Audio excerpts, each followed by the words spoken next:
Assalamualaikum warahmatullahi wabarakatuh. Daun salam, daun saga. Yang jawab salam masuk surga. Daun salam, daun nanas. Yang jawab salam utangnya lunas. Yang jawabnya kenceng utangnya paling gede. Yang penting lunas. Insya. Bismillahi walhamdulillah. Assalatu wassalamu ala sayyidina rasulillah. Asyhadu an la ilaha illallah wahdahu la syarikalah wa asyhadu anna Muhammadan abduhu wa rasuluh la nabiyya ba'dah. Allahumma salli wa sallim wa barik ala sayyidina Muhammadin wa ala alihi wa sahbihi ajma'in. Faqad qala Allah ta'ala fil Qur'anil Karim, a'udzu billahi minasy syaithanir rajim. Bismillahirrahmanirrahim. Ya ayyuhalladzina amanu taqullaha wal tanzur nafsum ma qaddamat lighad wattaqullaha innallaha khabirum bima ta'malun. Al-ayah. Shadaqallah wa shadaqa Rasulullah sallallahu alaihi wasallam, amma ba'd. Hadratunal kiram wal muhtaram, kepada al-mukarramun, para alimil ulama, para kiai, para asatid wal ustadat, para hujjaj, para bapak, ibu, tokoh masyarakat, wabil khusus kepada DKM Masjid Jami Ar-Ridho, Bapak Haji Nanang, Ustadz Yunus, dan para asatid yang lain, yang mohon maaf tidak dapat saya sebutkan namanya satu persatu, namun insya Allah dengan tanpa mengurangi rasa hormat dan takzim saya sedikit pun kepada beliau-beliau yang mulia, mudah-mudahan senantiasa dimuliakan oleh Allah Subhanahu wa taala. Amin ya rabbal. Ibu-ibu, bapak-bapak, hadirin dan hadirat, para jamaah sekalian, baik jamaah Masjid Jami Ar-Ridho atau masjid di sekitar yang hadir dalam majelis ini, puji dan syukur mari kita panjatkan kehadirat Allah Subhanahu wa taala, di mana di pagi hari ini kita masih bisa menghirup udara segar, kita masih diberikan taufik dan hidayah oleh Allah. Mudah-mudahan senantiasa membimbing setiap langkah kita menuju ridho Allah Subhanahu wa taala. Salawat beserta salam semoga pula tetap tercurah dan terlimpahkan kehariban baginda Rasulullah Muhammad sallallahu alaihi wasallam. Beliaulah satu-satunya harapan untuk keselamatan kita dalam kehidupan dunia dan akhirat, insya Allah.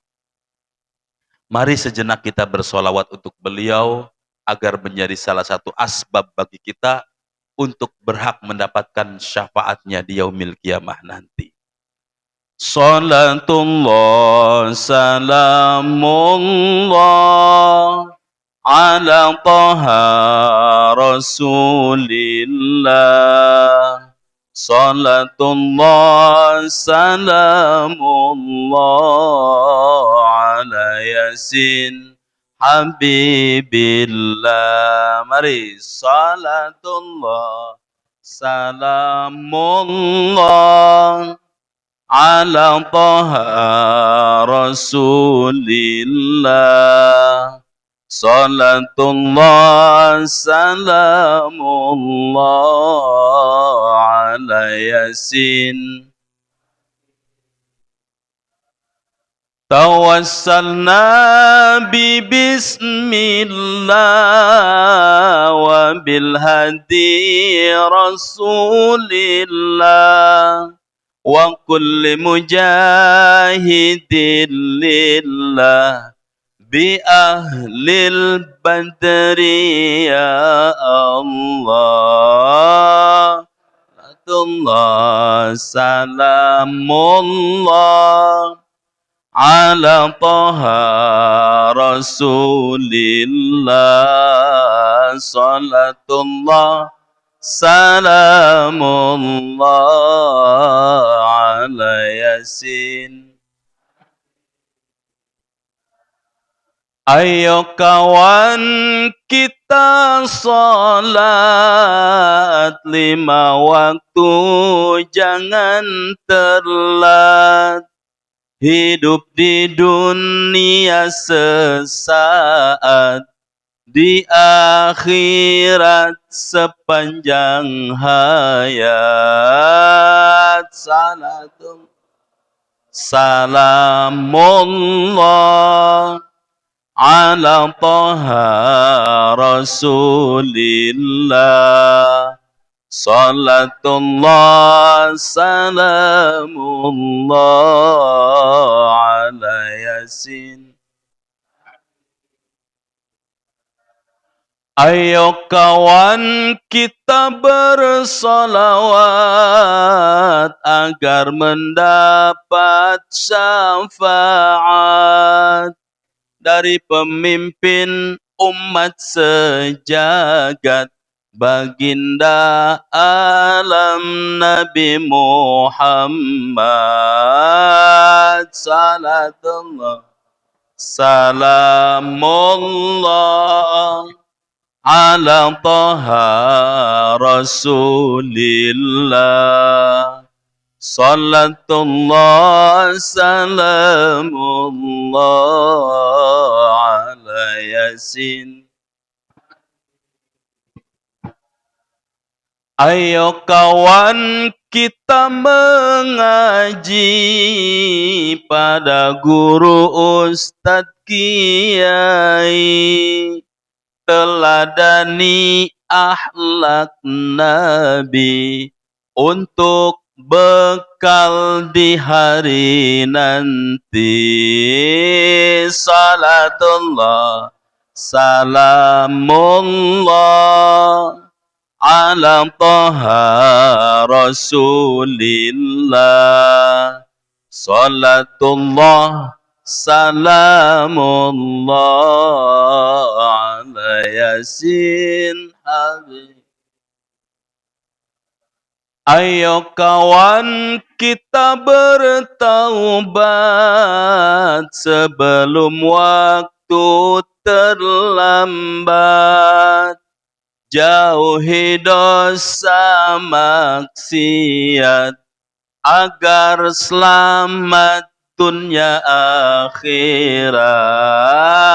Salatullah salamullah ala taha rasulillah.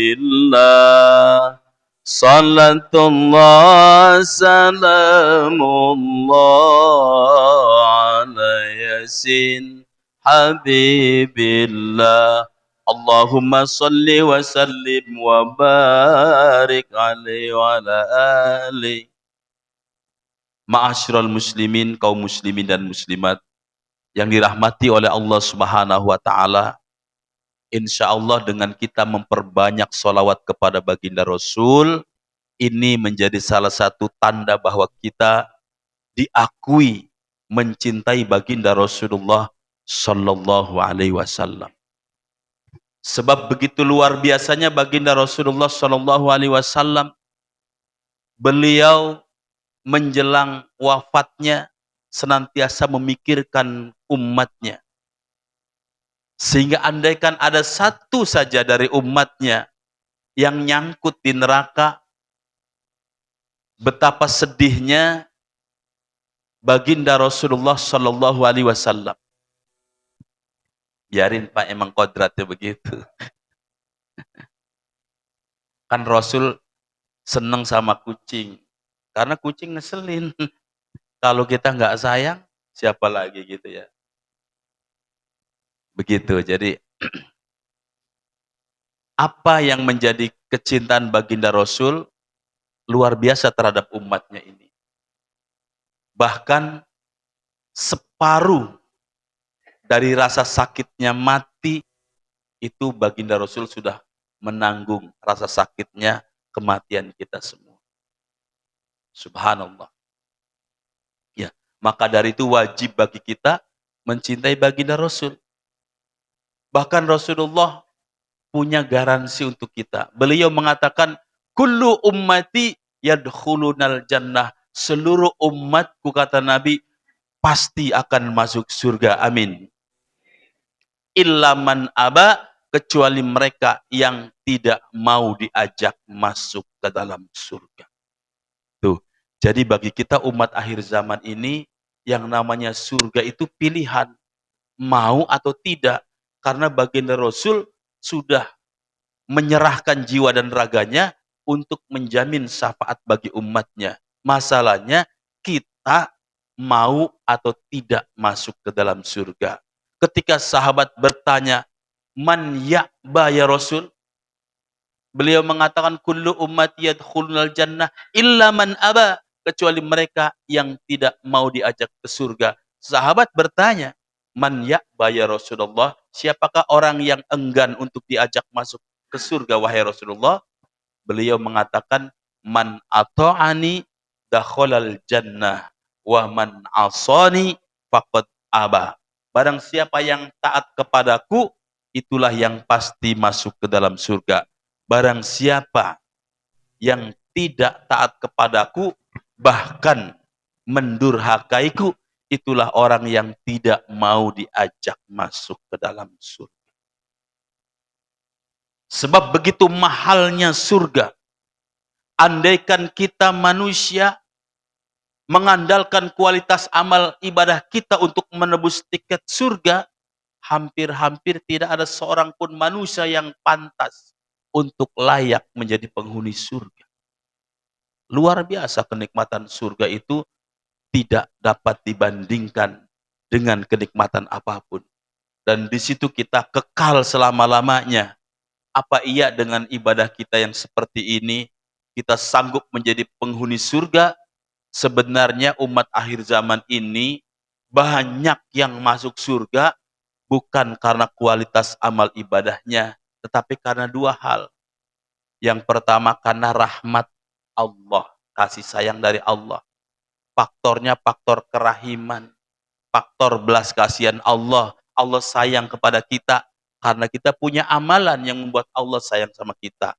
Yang kedua, ini karena syafaat pertolongan dari baginda Rasul. Karena kita mencintai beliau dan memperbanyak solawat untuk beliau. Maka raihlah rahmat Allah, raihlah syafaat baginda Rasulullah. Insya Allah, selainnya itu adalah urusan Allah dan Rasulnya.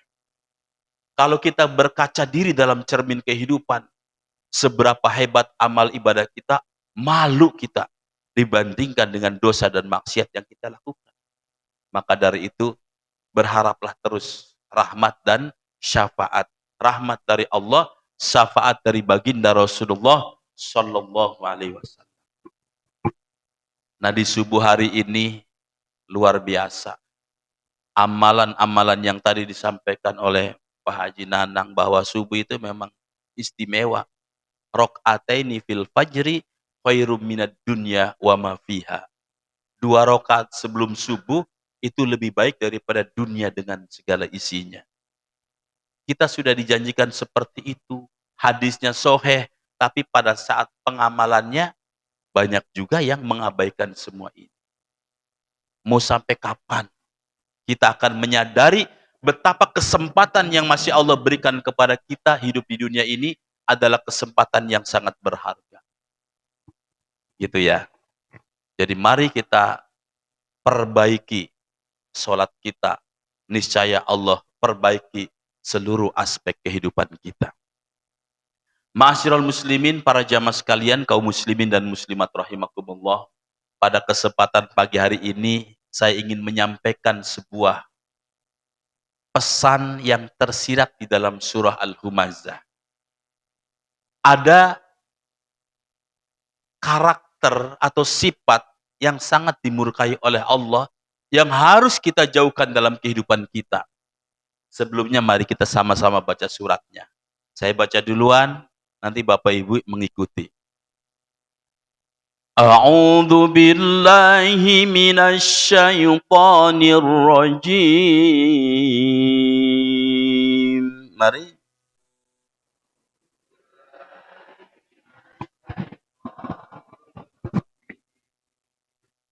Bismillahirrahmanirrahim.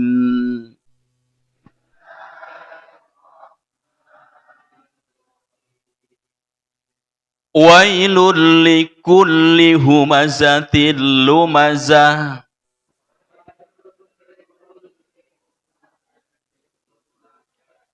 Alladzi jama'a malan wa 'addada.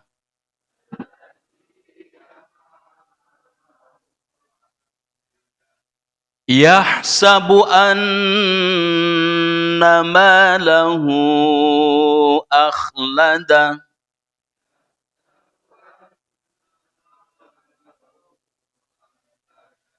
Kalla layumbadhanna fil khutama.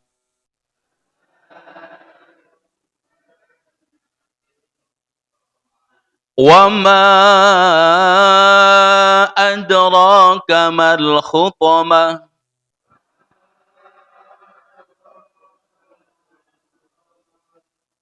Narullahil muqadah. Allati tattali'u 'alal af'idah.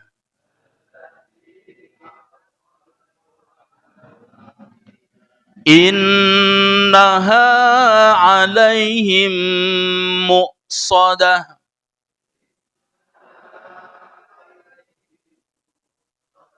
Fi 'amadin mumaddadah. Shadaqallahul azim. Ma'asyiral muslimin dan muslimat rahimakumullah. Surat Al-Humazah ini artinya pengumpat dan pencela. Surat ini diturunkan di kota Makkah, surat yang ke-104. Asbabun nuzulnya surat ini adalah ada tokoh kafir Quraisy yang bernama Umayyah bin Khalaf. Umayyah bin Khalaf itu dulu tuannya Bilal bin Rabah. Ada satu sahabat Nabi yang namanya Bilal bin Rabah, tukang azan. Ini istimewa, Bilal bin Rabah itu seorang sahabat Nabi dari kalangan budak, berkulit hitam dari bangsa Kipti. Kulitnya hitam, tetapi akhlaknya sangat mulia. Bahkan keistimewaannya, Bilal bin Rabah orangnya masih di dunia, terompahnya terdengar suaranya di surga. Karena beliau adalah salah satu sahabat Nabi yang istimewa. Bahkan dalam hidupnya pernah Rasulullah mengangkat sebagai gubernur. Bahkan Nabi pernah menghadiahkan, membangunkan sebuah masjid dengan nama Masjid Bilal bin Rabah. Kalau Bapak Ibu pernah umroh haji, tidak jauh dari Masjid Nabawi, itu ketika keluar, biasa kalau ada namanya jalan-jalan, visit turnya itu, keluar dari Masjid Nabawi itu ada Masjid Bilal bin Rabah. Masjidnya kecil. Seperti masjid, inilah ukurannya, nggak terlalu besar, tapi itulah masjid yang dibangun oleh Rasulullah untuk memberikan penghormatan kepada Bilal bin Rabah. Bilal bin Rabah itu orang yang pertama mengumandangkan azan. Ini kisahnya luar biasa. Jadi ketika Nabi bingung, petanda masuk waktu sholat itu kita pakai apa? Trompet sudah ada yang punya, lonceng sudah ada yang punya. Ini kita pakai apa ya? Lalu tiba-tiba Bilal bin Rabah naik ke atas bukit, mengumandangkan kalimat yang kita dengar adalah kalimat azan. Allahu Akbar, Allahu Akbar.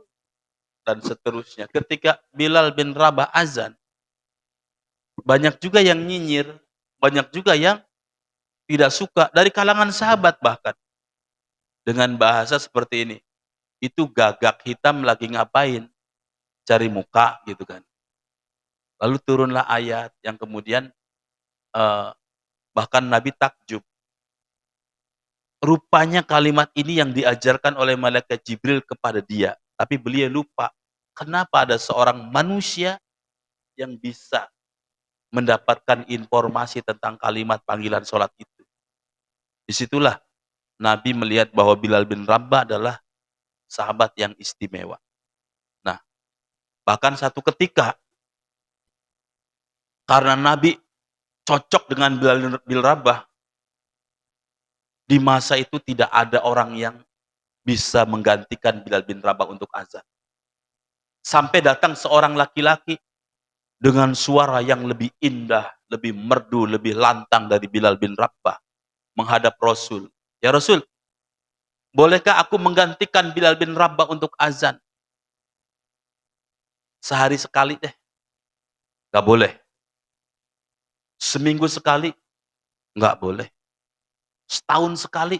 Gak boleh. Seumur hidup sekali ya Rasul? Ya sudah, kalau kamu maksa, silakan asar ini azan. Dia azan dengan nada yang sangat bagus, dengan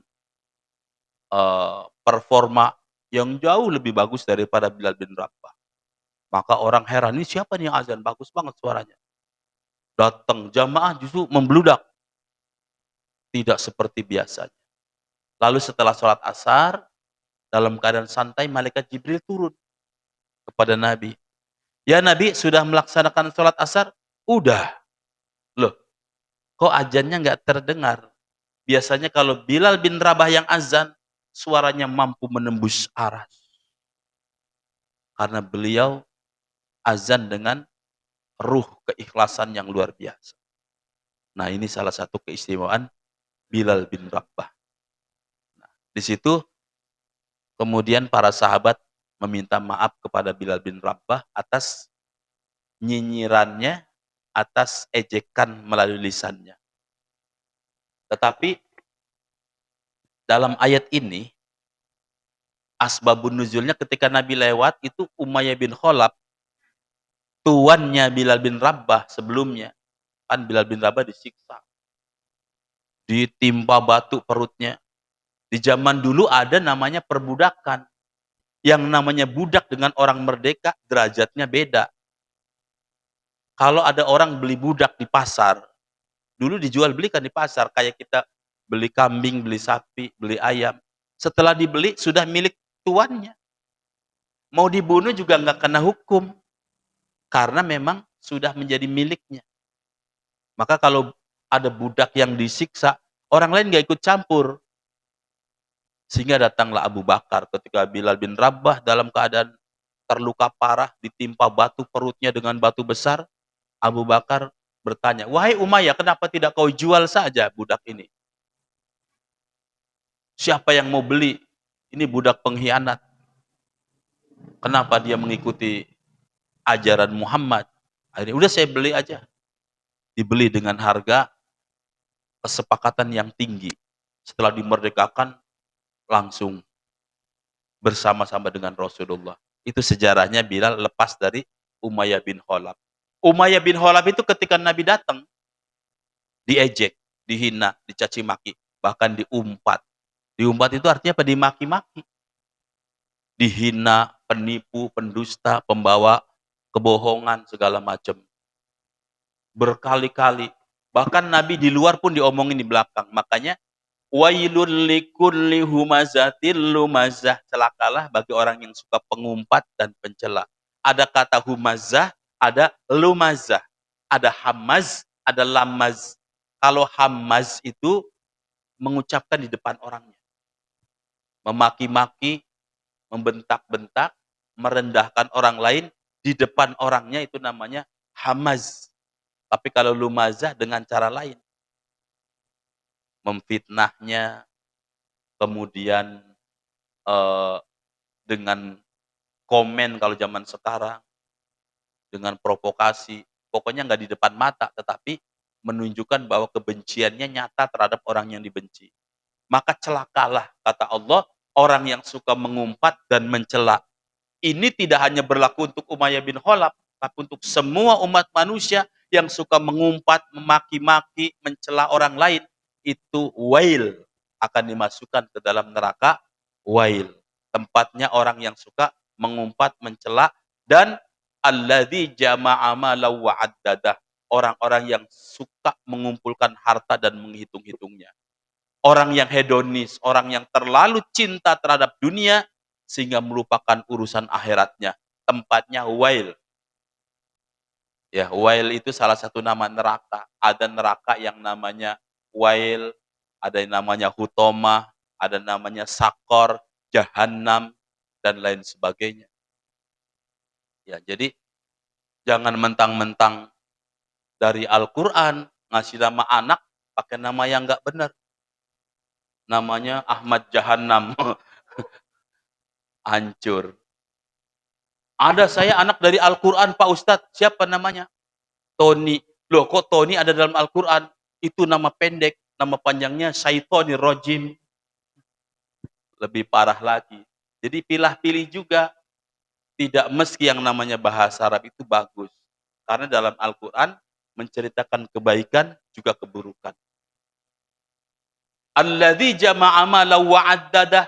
Juga bagi orang-orang yang senantiasa mengumpulkan harta dan menghitung-hitungnya. Artinya apa? Terlalu cinta terhadap dunia. Pelit, kikir, bakhil, tamak. Dicontohkan oleh seorang manusia zaman dulu yang bernama Korun. Yahsabu annama lahu akhladah. Mereka mengira bahwa harta akan membuat dia menjadi kekal. Contohnya Korun. Korun itu awalnya orang miskin, Bapak Ibu. Dia sahabatnya, saudaranya Nabi Musa. Masih saudara, masih sepupu. Dalam kemiskinan yang luar biasa. Setiap hari istrinya masak, anaknya pada nangis. Nggak matang-matang, pas dibuka yang dimasak batu. Yang kapan matang batu dimasak ya? Alasannya supaya terhibur, sambil nunggu masak, suruh tidur dulu. Begitu bangun udah siang, udah pagi. Begitu menderitanya, bahkan pakaian yang dimiliki hanya yang melekat di badan. Itulah Korun waktu miskin. Sehingga datang Nabi Musa. Ya Nabi Musa, doakan saya kepada Allah agar aku jadi orang kaya. Nabi Musa nggak setuju. Karena banyak orang yang diuji dengan kemiskinan, sukses, berhasil, sabar. Tapi orang yang diuji dengan kekayaan, kebanyakan gagal. Terjerumus ke dalam jurang kesesatan. Nah, begitu pula apa yang dikhawatirkan oleh Nabi Musa terhadap saudaranya yang bernama Korun, sehingga nggak mau saya. Karena dia maksa, akhirnya ya sudah. Diajarkan dia cara membuat perhiasan, cara berdagang, sehingga dalam waktu yang sangat singkat, Korun menjadi orang yang sangat kaya raya terus. Sampai anak kunci itu, anak kuncinya banyak, saking banyaknya tidak bisa diangkut kecuali dengan 10 ekor kuda. Saking banyaknya anak kunci. Berarti saking banyaknya gudang, toko, peti, dan lain sebagainya. Berarti saking banyaknya harta yang dimiliki. Bahkan ketika orang menemukan harta yang ditemukan di tengah laut, dalam goa, di dalam tanah, orang menyebutnya harta karun. Karena satu image. Karena Korun itu ditenggelamkan dengan hartanya dan orang-orangnya. Ketika Korun berada pada puncak kesombongannya, pada puncak eh, keingkarannya, di situ Allah benamkan Korun dengan hartanya amblas ke dalam bumi. Dan tidak ada orang yang bisa mengalahkan kekayaan Korun. Ya, ini hanya sekedar contoh buat umat manusia bahwa harta sama sekali tidak akan membuat kita menjadi kekal. Kalla layumbadanna fil hutama. Jangan begitu. Jangan menjadi pengumpat, pencela, jangan juga jadi orang hedonis, orang yang gila urusan dunia. Layumbadanna fil hutama, pasti kamu akan dilempar ke dalam neraka. Dalam hutamah. Pertanyaannya, wa ma adraka mal hutamah? Apa sih yang disebut dengan hutamah? narullahil muqadah, api yang Allah sediakan yang begitu menyala-nyala. Allati tattali'u 'alal afidah, yang akan membakar seluruh jiwa dan raga kita, bahkan sampai ke hati. Semuanya akan diberangus dengan dahsyatnya api yang Allah sediakan bagi pengumpat, pencela, dan eee, penimbun harta. Ya. Innaha 'alaihim mu'sadah, mereka ditutup rapat dalam kobaran api yang begitu menyala. Sehingga semakin panaslah, semakin mendidihlah, semakin hancurlah penghuni-penghuni Hutoma itu. Fi amadim mumaddadah, sedangkan mereka diikat dalam tiang-tiang pancang yang begitu panjang. Ini gambaran siksaan bagi orang-orang penghuni neraka Hutoma. Yang namanya neraka mah, neraka paling ringan pun berat Bapak Ibu. Sekali orang mau masuk neraka, pakai sendal, sendal neraka, jempolnya baru nyampe sendal, ubun-ubun sudah mendidih. Jadi neraka paling ringan ya akan membuat badan kita luluh lantak. Berbeda dengan surga.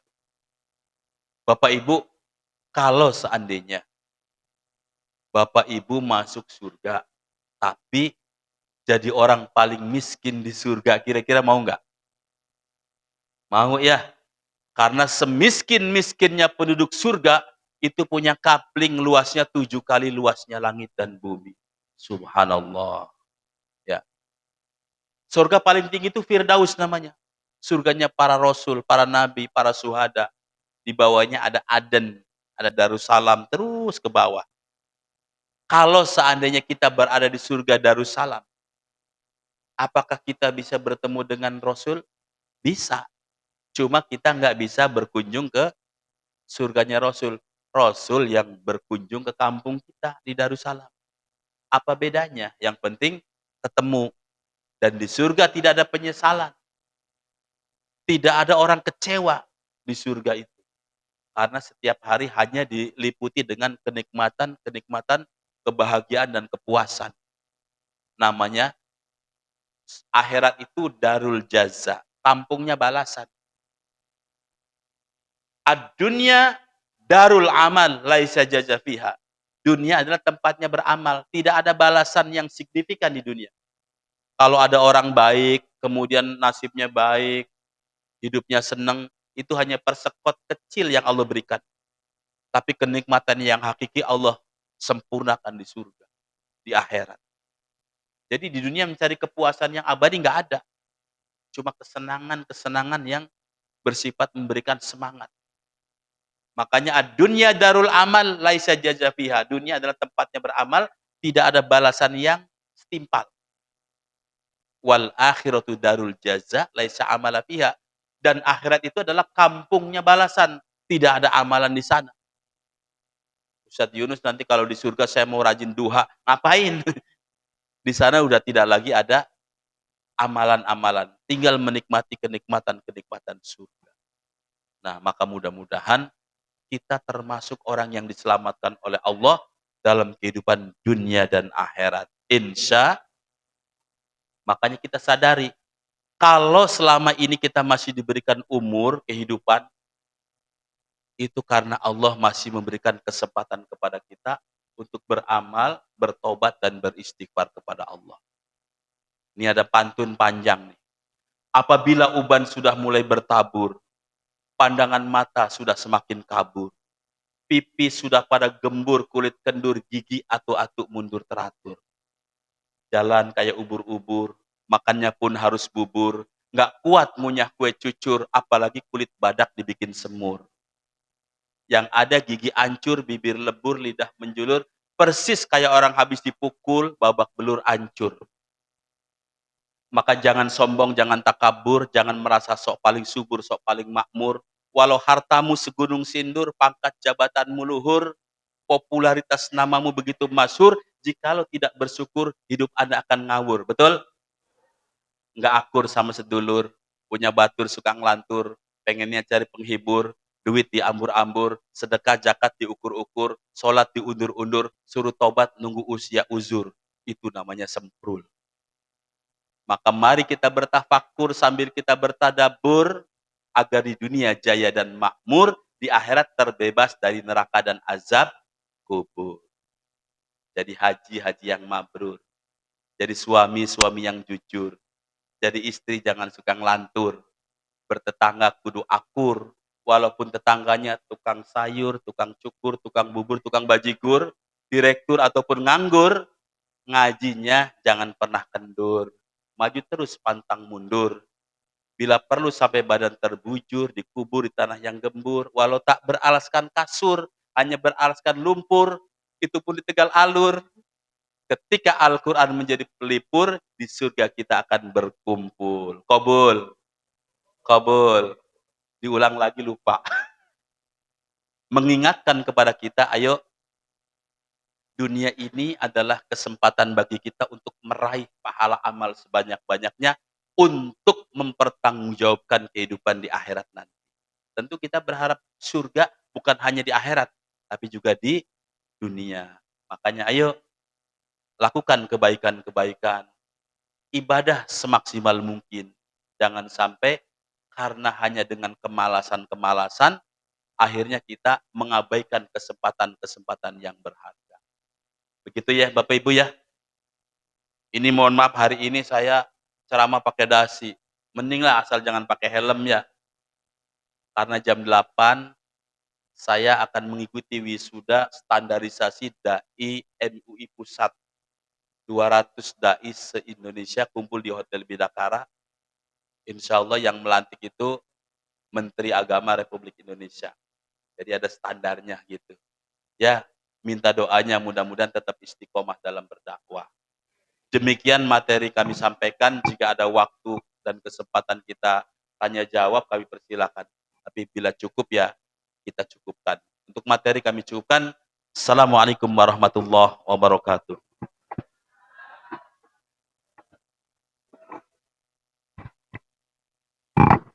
Alhamdulillah.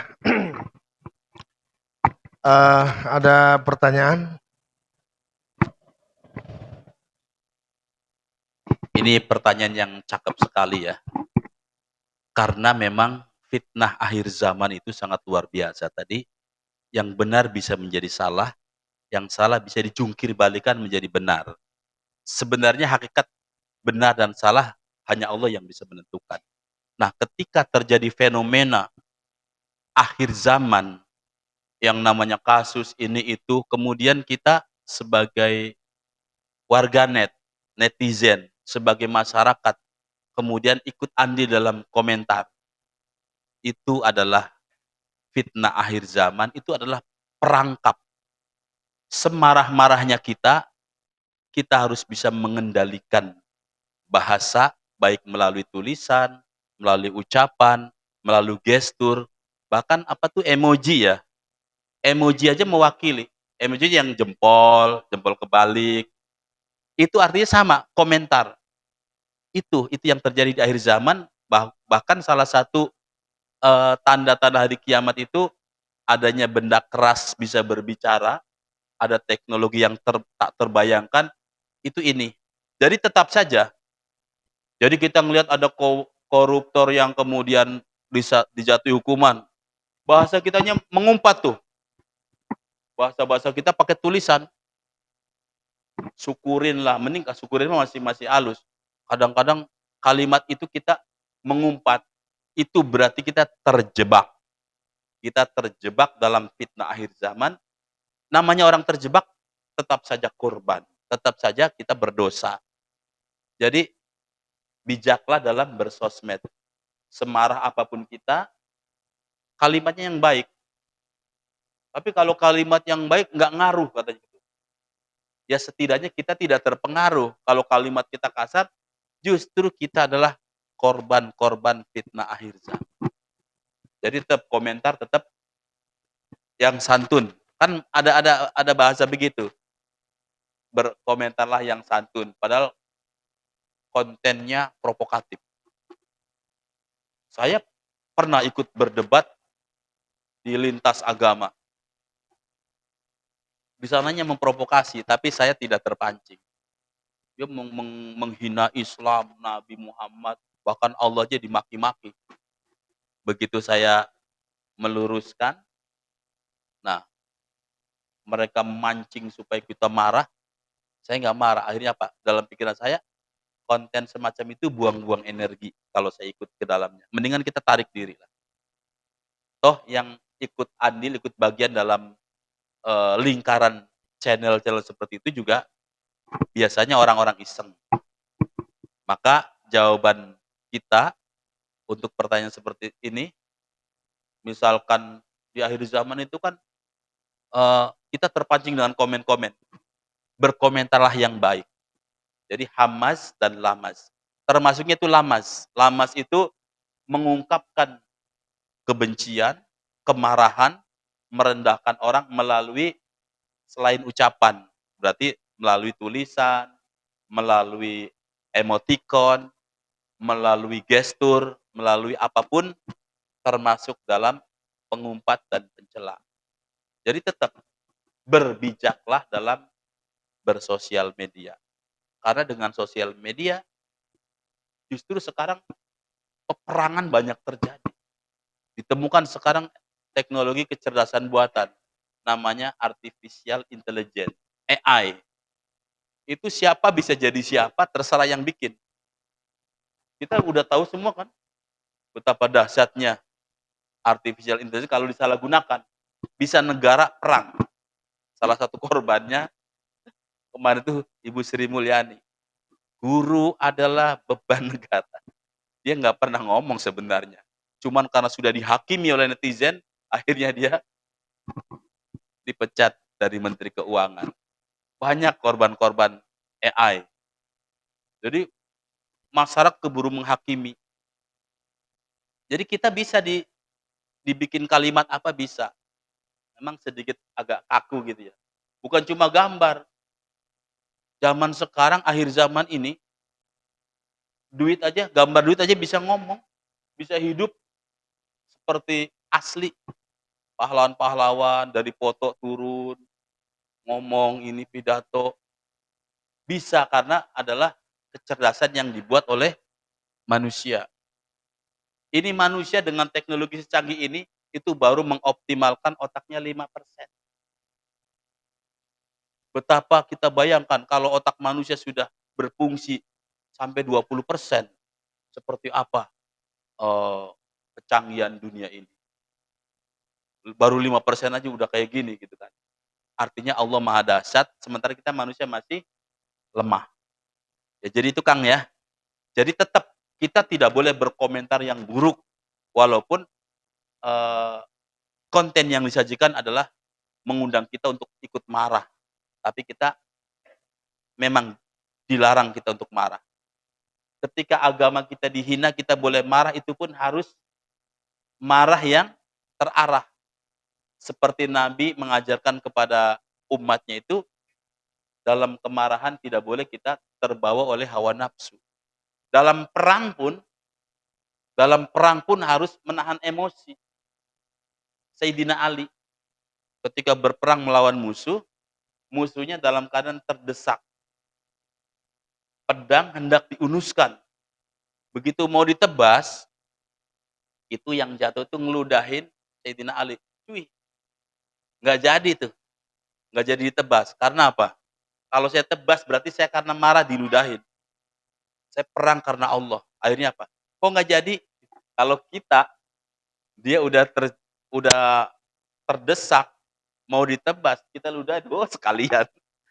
Tapi Nabi tidak mengajarkan itu. Akhirnya apa? Sayyidina Ali membatalkan. Karena kalau dia lanjutin berarti karena marah. Tuh, dalam keadaan berperang pun harus menjaga sikap, menjaga emosi, menjaga hawa nafsu marah. Itulah Islam mengajarkan seperti itu. Apalagi kita cuma berkomentar. Ini koruptor ketangkep, wah bahasanya udah kasar. Jeblosin penjara, lempar dari ujung Monas segala macam. Bahasa-bahasa begitu kita anggap biasa, tapi akan dimintakan pertanggungjawabannya di hadapan Allah. Apakah kita termasuk orang yang hamas, lamas, atau orang yang termasuk bicara dengan bijaksana? Itu ya. Jadi bapak-bapak, ibu-ibu, Kalau sama anaknya kalau marah jangan dengan bahasa-bahasa yang mengumpat. Dasar anak TOL-OL gitu kan. Gak boleh, itu doa. Apa yang dicontohkan oleh Syekh Abdurrahman As-Sudais, Imam Masjidil Haram, imam nomor 1 dunia. Itu ibunya marah terus dari kecil. Syekh Abdurrahman As-Sudais itu bandel. Tapi setiap dia melakukan kenakalannya luar biasa.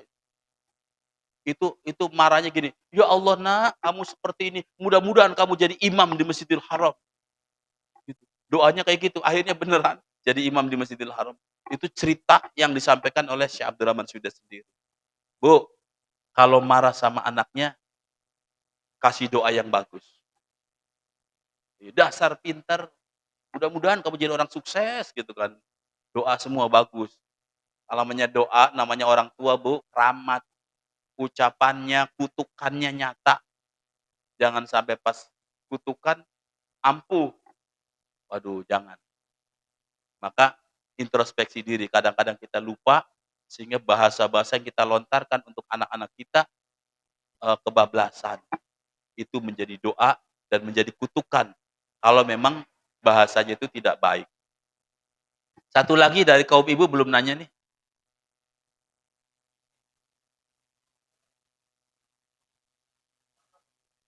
Udah paham atau udah agak siang nih. Mau masak, jemuran belum dijemurin. Mau sarapan. Di sini ada sarapan. Bapak-bapak masih ada? Boleh? Cukup ya? Baik Bapak Ibu sekalian yang dirahmati oleh Allah Subhanahu wa taala, alhamdulillah ba'da subuh ini kita bisa melanjutkan taklim. Ini luar biasa, Bu. Man salaka thoriqan yaltamisu fihi ilman sahalallahu lahu bi thoriqan ilal jannah. Barang siapa yang memudahkan dirinya datang ke majelis ilmu, Allah akan mudahkan baginya jalan menuju surga. Amin ya rabbal. Mari kita tutup dengan kafaratul majlis. Subhanakallahumma wa bihamdika asyhadu an la ilaha illa anta astaghfiruka wa atubu ilaik. Allahumma alhimna rusdana wa aghnina bil hilmi wa zayyina bit taqwa wal istiqamah. Naruddu bikal a'da'i min kulli wijhatin wa bil ismi narmihim minal bu'di bis satat. Tawassalna bi ta'allumin tawassalna bi ta'limin antarzuqunal wasi'ata wa antarzuqunal amanata birahmatika ya arhamar rahimin. Walhamdulillahi rabbil alamin. Assalamualaikum warahmatullahi wabarakatuh. Baik, terima kasih atas kehadirannya. Kita jumpa lagi di bulan depan. Mudah-mudahan diamalkan dengan baik ya. Mari kita tutup. Assalamualaikum warahmatullahi wabarakatuh. Sallallahu ala Muhammad. Sallallahu wasallam. Allah ala Muhammad. Allah alaihi wasallam. Sallallahu ala Muhammad. Sallallahu alaihi wasallam. Sallallahu ala Muhammad. Sallallahu alaihi wasallam. Sallallahu ala Muhammad. Sallallahu alaihi wasallam. Sallallahu Muhammad.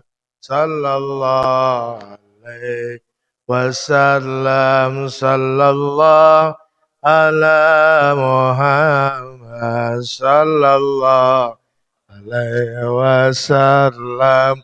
Sallallahu ala Muhammad. Ya Rabbi salli.